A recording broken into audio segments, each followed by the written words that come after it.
team, and welcome back into the Ford League Lounge.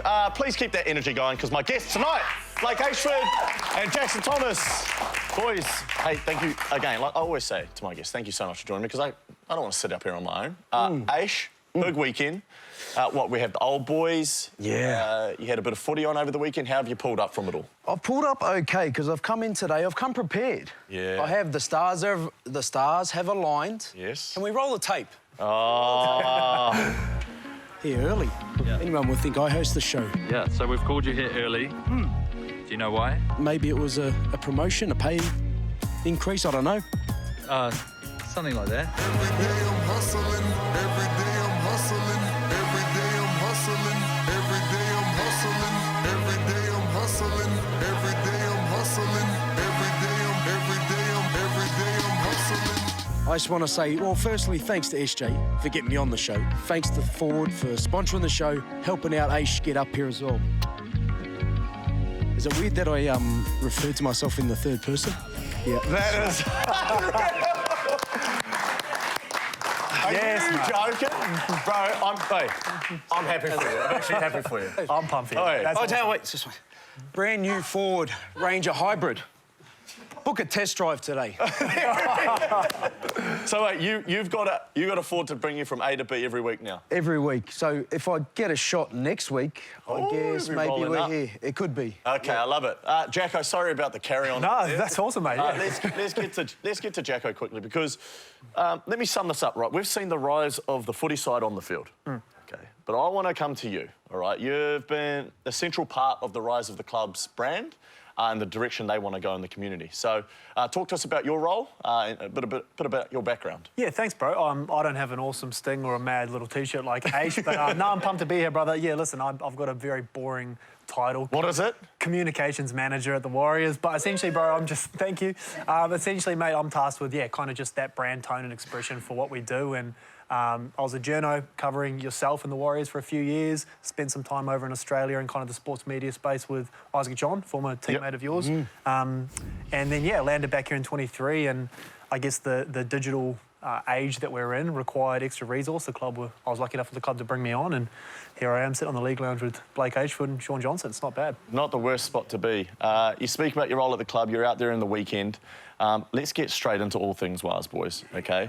Now, look, the score, we're on the wrong side of the scoreboard, all right? But it was a special weekend all round, okay? Like, from my point of view, being able to pull up there and see some familiar faces, some idols of mine I grew up watching, to watch the game with them and sort of watch it from an angle of like, man, I'm with some guys that have done this for a long time, but now we're there as fans was pretty special. So I had a great night out there. What do you boys make of the game? Yeah, I had a view from up top as well, calling the game, and the emotions were once again crazy. I went there and I was pumped up. I thought we were going to flog them. Josh Adokar, the Fox, put it straight to bed straight away with a 110-metre try. But, look, the effort's there, just not executing, Shaun, and you know better than anyone. You've got to execute in the big moments. Yeah, 100%. Now, you were ground level. Yes, I was. How did it feel? How was the energy in the crowd? Oh, mate, you've felt it before. You guys have both been kind of the man in the arena. In my role, I'm lucky enough to kind of be as close as you can without having any athletic ability. I think I am there in front of the drummers. But yeah, no, the energy was crazy, bro. Every Warriors game has got amazing sort of atmosphere. I think we've sold out, 29 of the last 32 games or something. So, yeah, look, the result didn't go the boys' way, but right until the death, literally, right until the last minute, they were up in the game, and yeah, the fans were up and about. It was certainly a loud environment, I'll tell you that much. Yeah, they certainly fought hard. I don't know what it is about these sides that want to come over and complete, above 90%. It's absurd. We had the Titans do it early in the year. I think Dragons went close, and then we've got the Eels. Jacko, is that you? Hang on, is that Moses or... Oh, OK, what's going on? Yeah, that's the Fisher-Harris Stauncher. That's what I'm going for there, mate. Fisher-Harris Stauncher. Yeah. We should have had that face there as a talking point. It's not. Can we have a look at them, please? Please bring up the talking points out of this game this weekend, because, again, there's always a few, right? There's always so many things we could go to. But I like to look at, firstly, some of the positives, and I just loved what I saw from Tanner.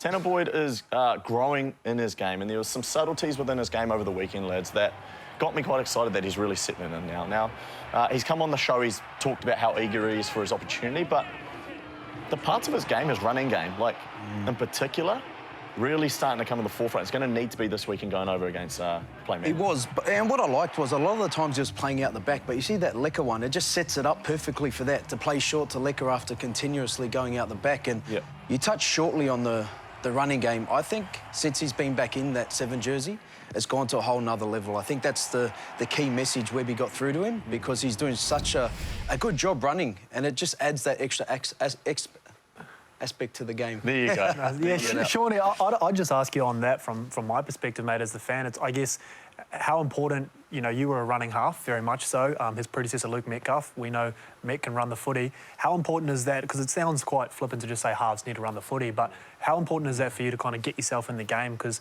in the last few weeks, like you mentioned, Tanner's kind of gone to another level there. It used to frustrate me so bad when all I'd hear is, Shaun, run the ball. It's like, well, you need foundation. You know what I mean? And if you don't have the foundation, it's right, how can I use people around me to get myself in the best spots? And what I'm loving at the moment is Tanner is in a lot of plays. He's not just waiting for these moments, so he's constantly sniffing around, and anytime he gets a quick ruck, he's just taking it simple. He's not overcomplicating it, and that is the secret to your running game. You just wait for your moments, but you stay in the picture consistently, and you will get your look. And yeah, like Ash touched on, over the last sort of 3-4 weeks in particular, like I feel like off the back of shape, off the back of that movement off Aaron Clark, he's picking his moments really well and taking them on. Someone that's, I guess, reaping the rewards of a running half, Adam Pompey. Now, he's played outside Chanel Harris-Tavita on that left edge and inside Roger, and he's flying under the radar quietly because some of his touches, I'm going to come to you now, centre, they're as silky as I've seen.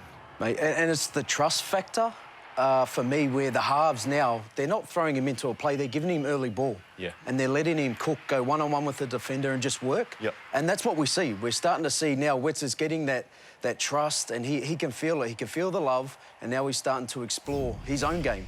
And you're starting to see that flick pass, the last second to Roger. Not only that, his defensive work as well. Like, I you know, defence for him, to be moved onto the other side at certain stages to take on a bigger centre, it just talks a lot about him as a player in his game. Team first type of guy, hey, team first. Let's get to this last one, a bit of a talking point. I know, there's some heads turning to me in the live crowd here. Demi's knock on, boys.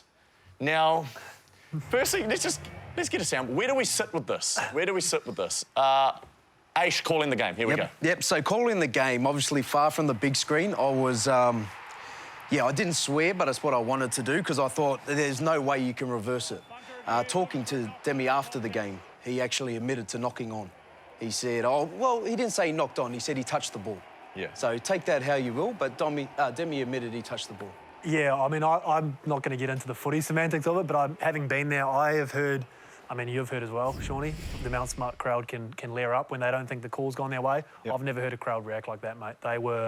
The boos were booming. And that could be a number of factors. The big screen's, you know, not the highest quality image, so some of those pixels could have been misleading, but listen, yeah, like Aish said, Dem, at the end of the game, mentioned he touched on. I thought Webby kind of summed it up in the presser. He said, regardless of what fans are thinking about that, they shouldn't have been in that position. He didn't look happy either, Webby. That's the worst I've seen him after a game. Yeah. Big Andrew. Yeah, no, he was. He certainly was off it. Let's talk about our ladies now. They went over to Sydney and took on the Dragons. Another tight contest for them. They were in the game right to the death. I think Dragons actually put them away late with a couple of late tries. But two names, boys, continue to stand up for our team, and that is one, Patricia Maliepo. Now, she is kicking the stripes off this Steeden at the moment. She is a beautiful striker of the footy, and I'm loving seeing her in the 5'8" role for our side. I am, and I just love how she's growing each and every game. It feels like the season's not long enough for her because she's just starting to hit her straps, but it's also running 5'8". I know you said, oh, run the ball, but when she does run the ball,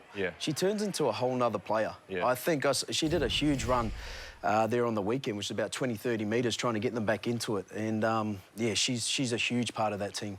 Yeah, must win for the girls this weekend now. Must win. Hey, time for the personal player moment. Let's go. It is our boy Kalani Boeing who picked up the New South Wales Cup Player of the Year. Aisha, I want to come to you from this angle because it's truly impressive, the consistency. You know, this guy's shown.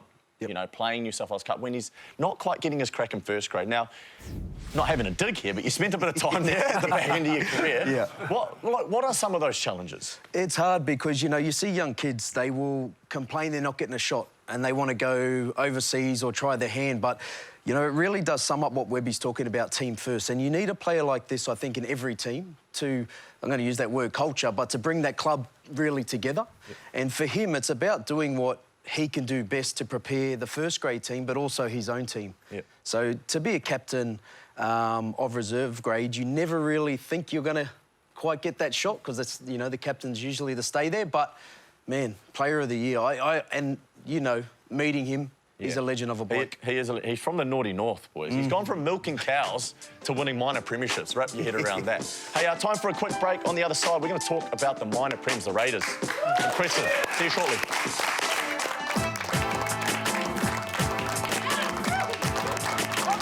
30 seconds to go. There's got to be a trick shot up the sleeve. And Walsh, there it is, out to Mariner, over the 40, takes them on, away from two, Mariner, support inside, and Walsh will score. Trick shot personified by Brisbane. Put it in a magic show at Vegas, it was that good.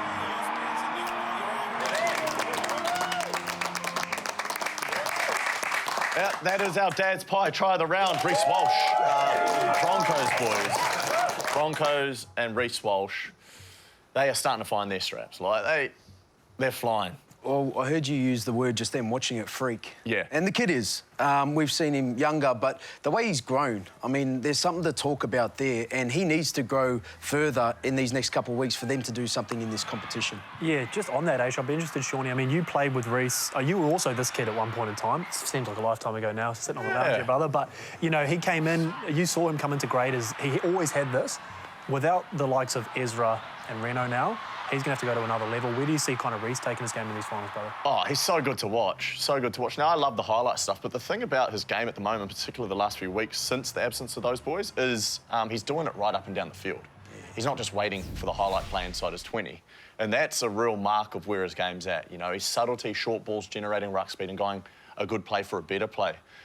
That's the growth in his game, which I'm loving, and he's going to need it the next few weeks. Now, off the back of that, can we just bring up the ladder, please? Because, boys, top 8, and in particular, straight to it. Let's just dedicate this next little bit to the minor prems and congratulate them on the season that they've had, because, man, so impressive, right? They wrapped up the minor premiership, the Raiders I'm talking about, with a round to go.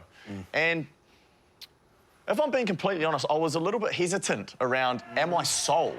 Yep. You know, but how can I argue this now? Are we believers on the couch here?Sh, I come to you. Yes, 100% I am. I'm a Raiders fan from back in the early 90s. I don't know, you probably weren't born, but no, look, they're perfectly balanced. Yeah. They have those old heads in like Corey Horsburgh, Papali'i, Joey, Big Joey up front, but then you've got the youth and that X factor where they just don't care. Yeah. And they're willing to try anything. You've got a half who can kick you to death. You've got Ethan Strange, who just takes on anything, so I love them for this. You look at some of these tries they're scoring, boys, and this is why I believe, okay? Because there's a lot of teams you can preview in the competition, right, that you know exactly what's coming at you. They set up a field position to throw a certain shape at you, and you spend all week defending the structure. But the teams that are most tricky and put most fatigue on you defensively are the teams that can play unorthodox and reliable footy with that, like that ability to find late offloads and change of angles and have players that can beat you one-on-one. So they are going to cause some problems. If they don't win the whole thing, they're going to go pretty goddamn close. Now, to back this up, let's have a look at this graphic that the crew at the back have put together to show you exactly where they sit in their season that they've put together. We've gone the minor prems, boys, for the last 10 or so years. Now, it's dominated by 3 clubs, right? Geez, the Storm have got 5 of them. Roosters 3, Penrith 3, something like that. So you've got the Raiders sitting there, and their record with 1 game to go is as good as any of them. We're talking about some of the most dominant sides we've seen. That surely is enough validation for anyone tuning in through your device or wherever you are, right? Yeah, it is, and that's why I think they can win it. I think if they didn't win the minor premiership, it would have been harder for them just to gain more of that confidence to go into the semi-finals. After they were leading all year in first, it just feels like first job tick, done.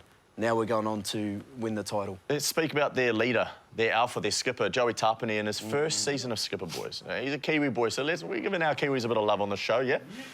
Now, leads with his action. He had to, first and foremost, he had to be their best player, and he's done that. He's ticked that box straight away, because when you've got a leader who's your best player, so easy to follow, right? So easy to follow. So Joey Taps, his game is going to stand up in these big games with the likes of Ethan Straight and that sniffing around.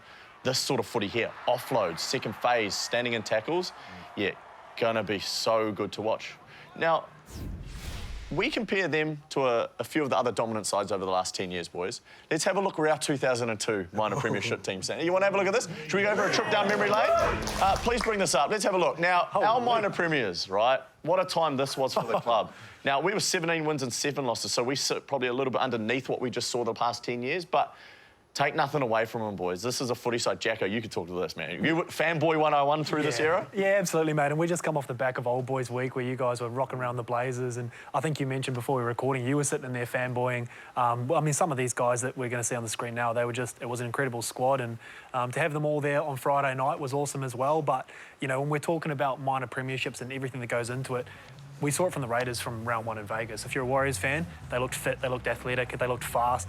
I mean, that's what these guys look like. And I tell you what, the old boys, a lot of them still got it, Ash. We saw on Friday night. They're still looking all right. They do, and they didn't mind a beverage or two. What about you, old boy? But don't worry, I fit right in with that crew. I had the time of my life watching the footy. Ash, where were you at through this period of the Warriors' early 2000 dominance? Talk to us. Where were you in life? I was actually a Roosters junior, so the 2002 grand final, I was actually there, but with the Roosters shirt on, going against the Warriors. So, yeah, that's where I was in life. I had a couple dyed blonde tips in the hair too, so a bit, yeah, trying to look good.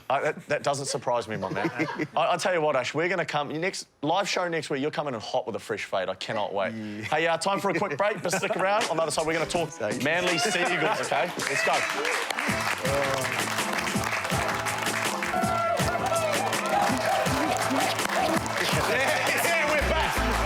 Part of the show. It is preview time, but before we get into it, please bring up the team list. Sorry for that, actually, I apologise, man. But have a look at it.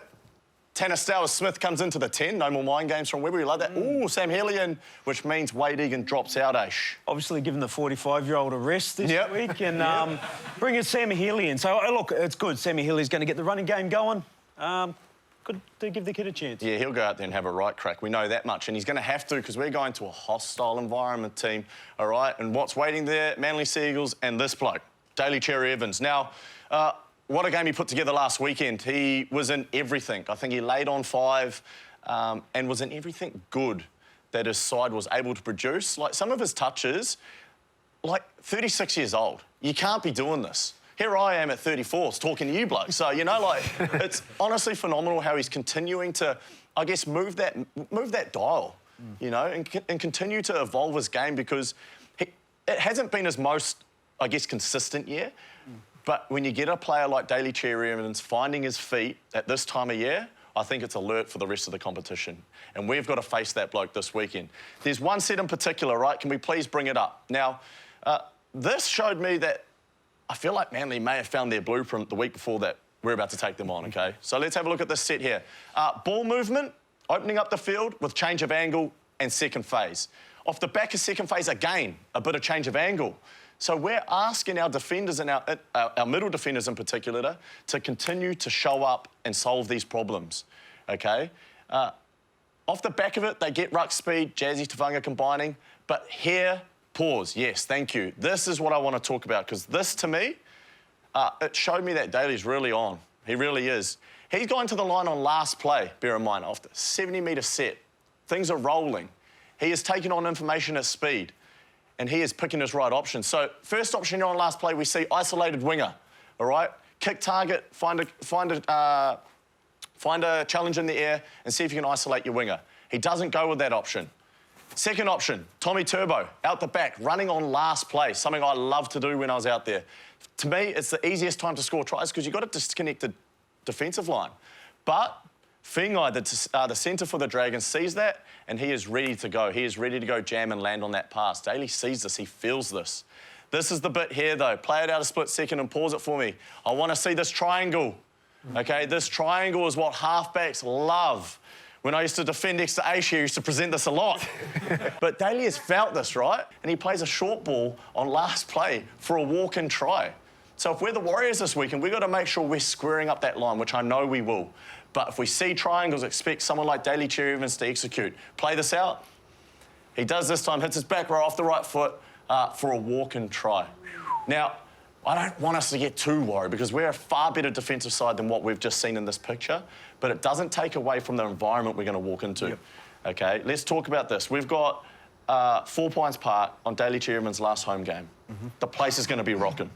All right, what have we got to do? What's important for us to combat that? Well, we have to go over. I think the boys travel well anyway, but I think they do have to go over and stay a bit tighter because you talk about the emotion. You know Jazz is going to be up for this, his last game in the NRL before he goes off. Yep. They're fighting for a top 8 berth as well, so they just have to stay tight-knit as a group, and defence is the key. That's the key where how the Warriors can go further in the comp.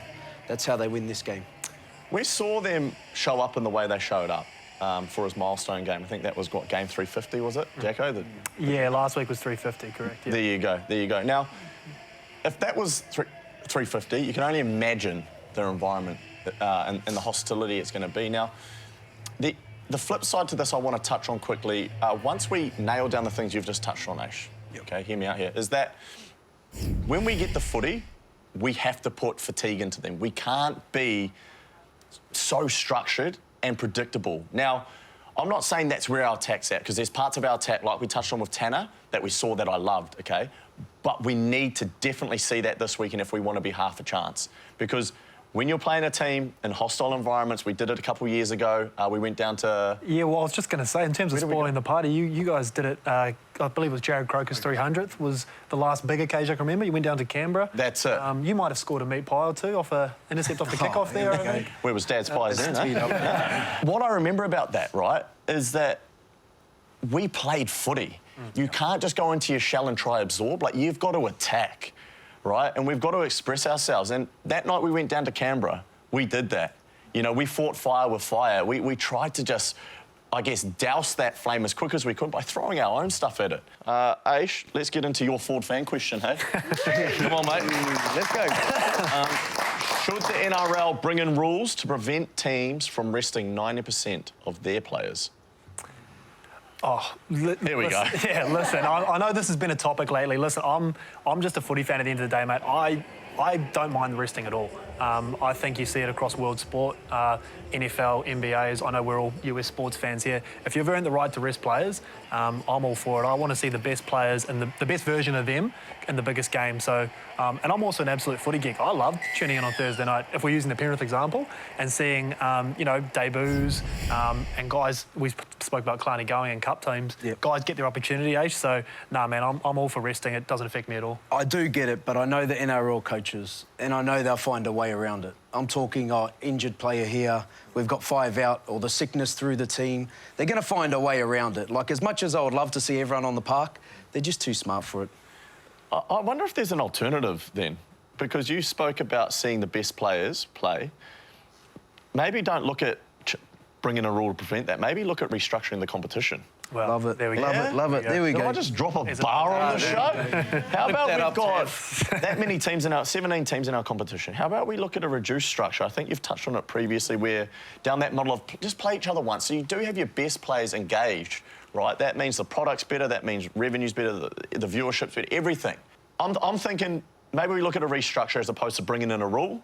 That way we get our best players comfortably playing the season. Maybe Wade Egan gets to play out all games, my boy. And it's a better product. It's a better product, right? Fascinating talking point, though. Well, it actually is. Hey? It's big at the moment, mate, because obviously we're into the last few rounds of footy, and team list Tuesday comes out, but we still have no idea what teams are going to throw up, and what happens on Thursday might affect teams on Friday, what happens on Friday might affect Saturday. So there's a reason it's your Ford fan question this week, and it's because it's just part of this time of the year. Yeah, I love it. I love it. Hey, that's all we've got time for, boys. But before I go, hang on now. Hey, we're going live next week, team. Hey, did you hear me? Yeah. From the full-time sports bar, we are going live for 1 hour. We're going to need some guests, so if you're out there watching, you want to come along, you know, hello, come say your bit. But thank you to our audience. Amazing.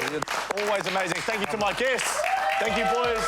And our sponsors, of course. We've got Ford Purser, we've got Dad's Pies in the building. Thank you very much, team. Enjoy your footy this weekend. Finals next week. Let's go. Let's go.